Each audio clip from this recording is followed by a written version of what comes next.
Vamos entender nessa aula o conceito de API REST. API é a sigla para Application Programming Interface, ou Interface de Programação de Aplicações. API é um sistema que realiza uma troca de dados para uma ou mais aplicações. REST significa Representational State Transfer, ou em português, transferência de estado representativo. REST, nesse caso, consiste em adotar alguns princípios e regras, ou seja, uma API REST é quando a API segue os princípios e regras da arquitetura REST para realizar a troca de dados entre aplicações. Eu sei que isso não responde muita coisa e que você ainda está sem saber o que é uma API REST. Então, vamos lá! O papel do desenvolvedor front-end é criar a parte frontal da aplicação, a interface gráfica, tudo aquilo que o usuário consegue ver e interagir diretamente através de uma interface. A API é o contrário disso, é a aplicação back-end que fica responsável pela regra de negócio, comunicação com o banco de dados e tudo o que acontece nos bastidores, tudo aquilo que o usuário não vê e nem tem contato direto.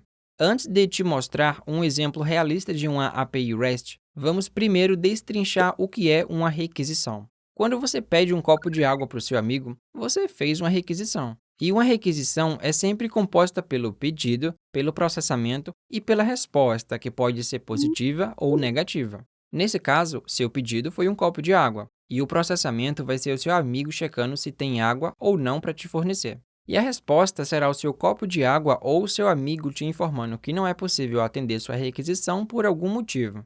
Agora que você já entendeu o que é uma requisição, já podemos ver um exemplo realista de uma API. Temos aqui uma interface de login, como quando você vai entrar no site do Facebook, que tem um formulário que pede seu e-mail e senha. Ou seja, isso é uma aplicação front-end. E depois que você preenche esse formulário, você vai e clica no botãozinho para entrar. Nesse momento, a aplicação front-end, por debaixo dos panos, vai disparar uma requisição para uma API REST, que é a aplicação back-end.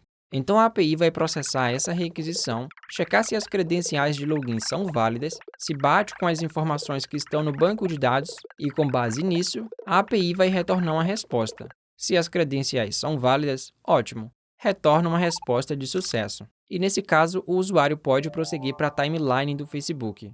Mas se as credenciais são inválidas, retorna uma resposta negativa. E nesse caso, o front-end pode exibir uma mensagem de erro para o usuário, informando que ele digitou o e-mail ou senha incorretamente. Legal, né?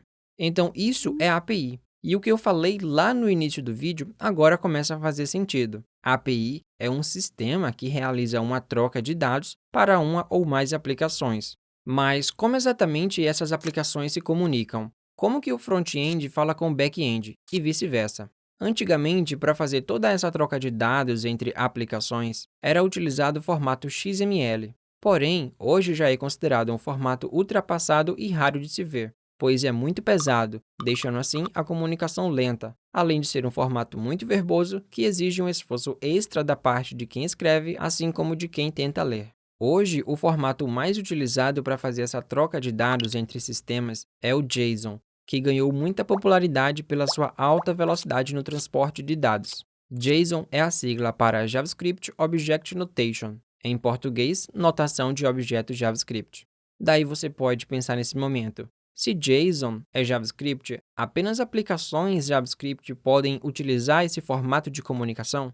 E a resposta é não. JSON tem esse nome pois sua sintaxe é idêntica à de um objeto JavaScript. Mas todas as linguagens de programação hoje têm suporte ao JSON, conseguem ler e escrever no formato JSON. Enfim, eu tenho certeza que agora você já sacou o que é uma API, mas estamos falando de uma API REST. Então vamos destrinchar o que é REST agora.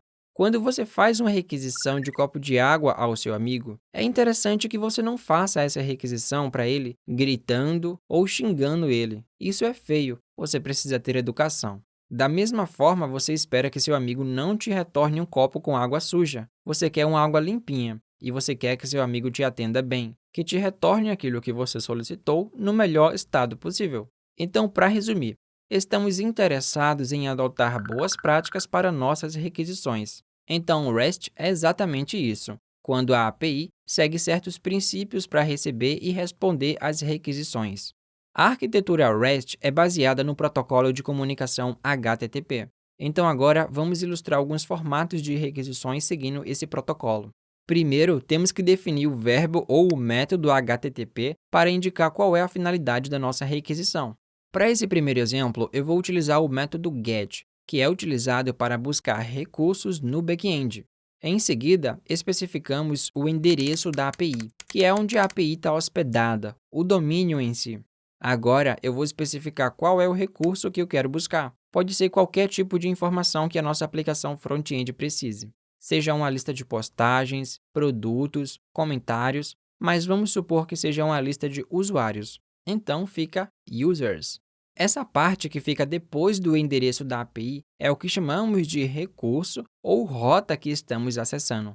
Então, montada a minha primeira requisição, ao enviar, o que eu espero obter de resposta é a lista de usuários no formato JSON.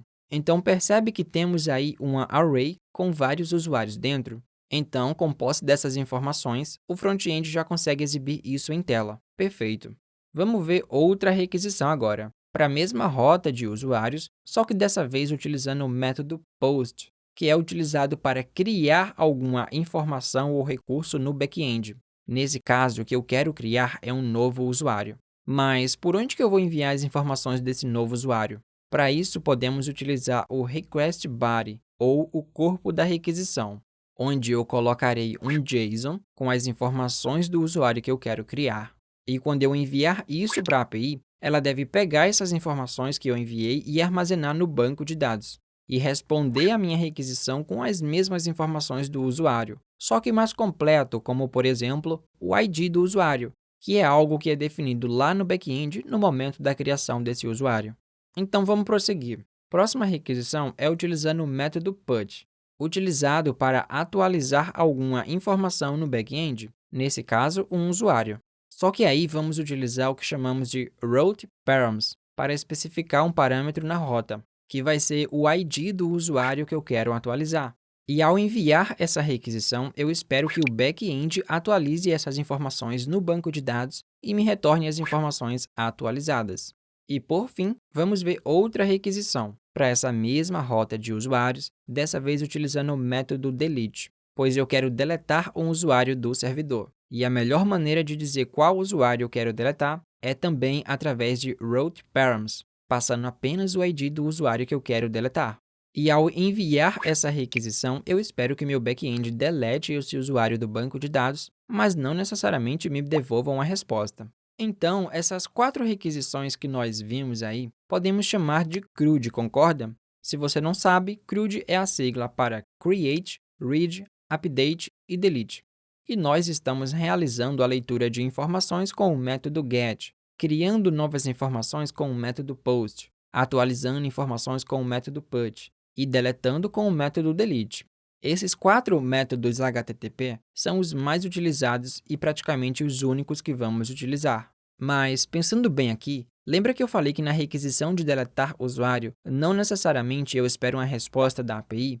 Então, como exatamente eu vou saber que minha requisição deu certo? Como eu vou saber que o usuário foi deletado? É aí que entra os HTTP codes.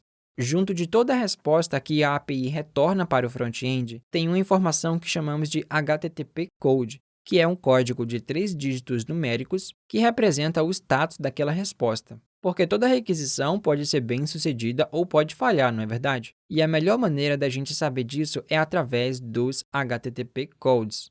Todo HTTP code que inicia com 1 é informativo, tem apenas o papel de passar alguma informação. Quase nunca vamos utilizar esse. Os que iniciam com 2 representam sucesso.